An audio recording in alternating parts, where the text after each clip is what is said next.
welcome to my video blog. Today is another day for another book review. Nowadays, I have found myself hungry for a good sci-fi book. And I was browsing on Amazon in the post-apocalyptic sci-fi category. And I have found a book by Paul Anthony Jones called Extinction. It had a very high rating. So I read the brief overview of this book, which was not bad, but I was not too impressed by it. But on Amazon you have this cool feature that you can read the first few pages of the book. So I thought, why not give it a shot?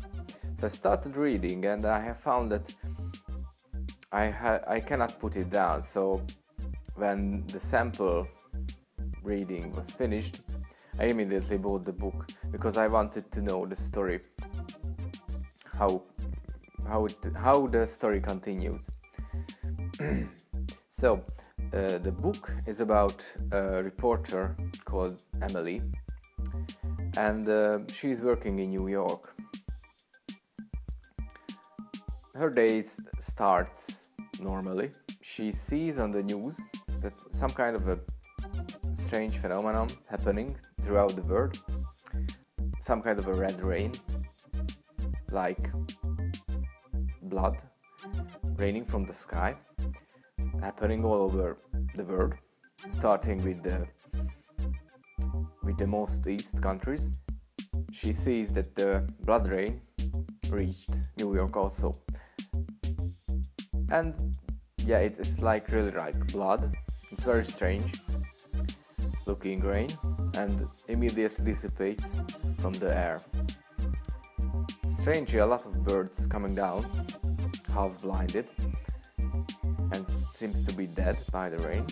But the people, other than frightened, seems not affected at all. So everyone just continues like New York style. Nothing happened, I'm going to my way. Thank you very much. She goes out, clears her bicycle and goes to work.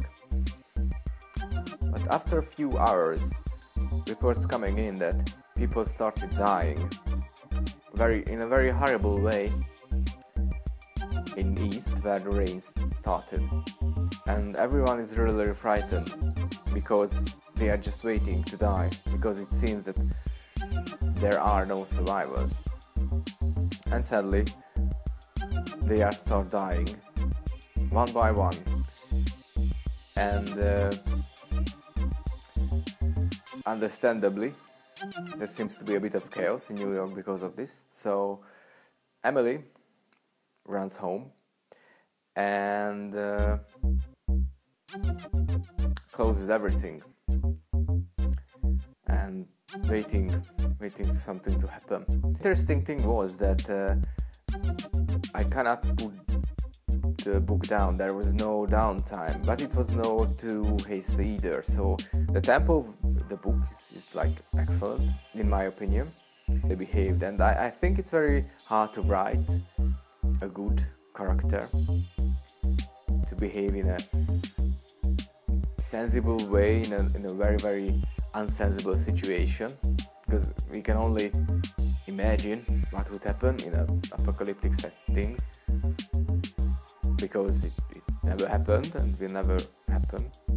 So the writer had to have a very, very good imagination. So I applaud Paul for this, the writer, and how the story unfolds and what's happening. I don't want to spoil it to you, but it's very, very interesting.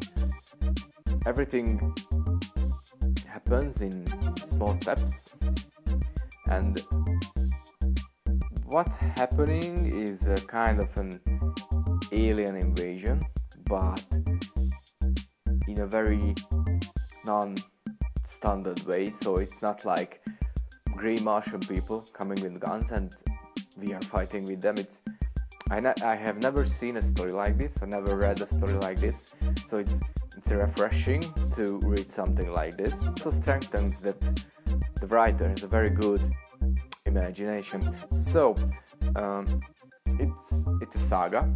It's the first part of the whole story of this blood train and Emily. So she barely escapes New York in the end, but how the story unfolds is just, I cannot wait for this second book to come out.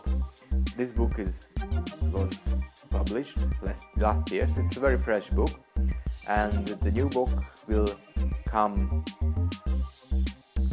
somewhere in 2013. I don't know any more exact date on this, but I cannot wait to continue this journey of family, and I recommend it to you if you are interested in sci-fi or post-apocalyptic books, or if you like me, that you like both, that you will find this book very, very enjoyable, and you will like read through it. And I read through it like in one sitting, in an evening. It's not a short book. I just read until like 1 a.m.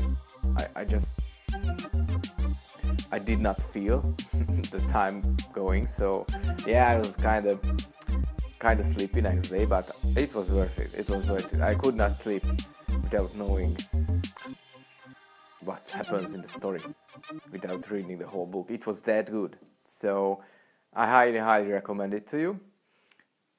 It's a good story, good writer, good tempo, very refreshed view on alien invasion and on a post-apocalyptic settings. And enjoy. Ciao.